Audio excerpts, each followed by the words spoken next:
After talking a lot about wheelies, I would like to quickly cover stoppies as well. Stoppies can also go under the name endo or front nose wheelie. Important when you start practicing stoppies is that to take it in baby steps like we talked about in previous episodes. Here is no brake to save you. If you go up too high, you can flip over the handlebar, hit the ground with your face and possibly even get the bike on top of you. So now we know about the risks. What else is good to know when start practicing stoppies? The basic principle to pull off a stoppie is to pull your front brake hard so the rear wheel lifts from the ground. The faster you go and the higher you raise the rear wheel will make the stoppie longer. But that's pretty dangerous to start with, so I will give you another advice today. That is to compress the suspension. Just before you hit the front brake, pull down on your handlebar so your fork starts compressing before you hit the brake. Otherwise, the brake power will first go to compress the shocks before actually lifting the rear wheel. Some people also like to move slightly forward on the seat at the same time as you push the front brake. That will also help the rear wheel come off the ground, but make sure you keep balanced when moving on the bike. And one last thing, try to avoid stoppies on slippy ground.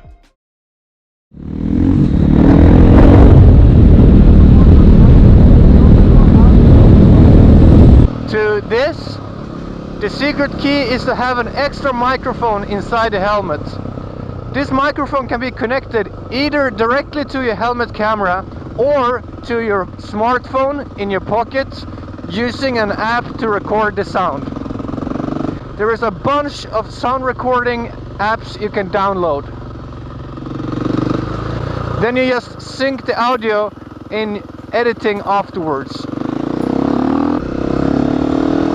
This extra microphone can also be used to record exhaust sounds from your bike.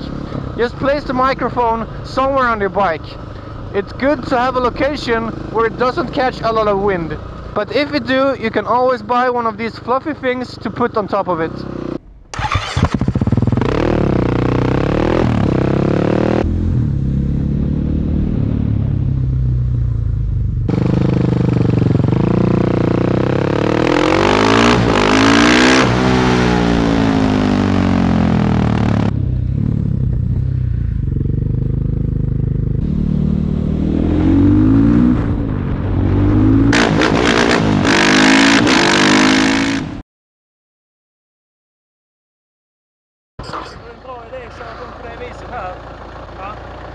Bullrar jättemycket, alla stör sig mig.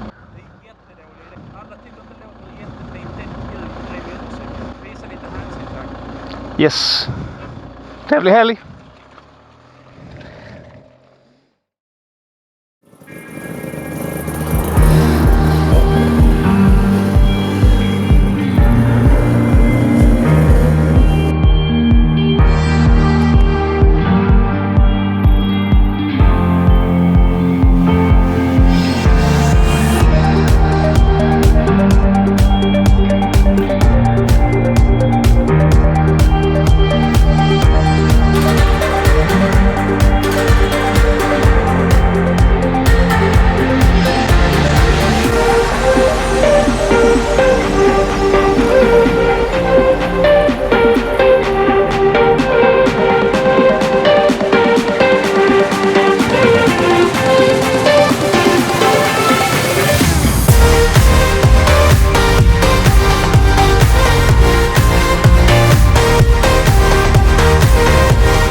about this bike, and I'm so excited. It looks so crazy.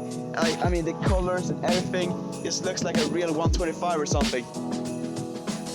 How to do a burnout with a low horsepower bike. We don't have the power, it's hard to do a burnout sitting on the bike. Instead, stand next to the bike, because this will take the weight off the rear wheel that will make it easier to spin. Then you want to put it in gear. Don't put it in first gear unless you have really low power. Usually put it in like third or fourth gear, because you want as much speed as possible on the rear wheel. This will make sense later. And then you lean the bike against the leg that is closest to the bike. In this case, it will be my right leg if I'm standing on the left side. And then you want to hold in the front brake or push it up against a wall so your bike won't move. Then pull in the clutch and rev it up with full throttle. And at the same time you drop the clutch, push down the forks and try to lift the bike a bit with your leg. If you do it right, this will make your rear wheel come off the ground and start spinning a bit in the air before landing on the ground. What we're doing here is letting the wheel get momentum in the air, so when it lands on the ground it wants to start moving forward. But since we're holding the brake, it can't go anywhere, and since it has all its power, it needs to go somewhere, so it just starts spinning. This way you can easily break traction and you can do sick burnouts with a low horsepower bike. An alternative method is that someone lifts up the rear wheel a bit when you start to get the wheel spinning, but doing it yourself looks a lot cooler.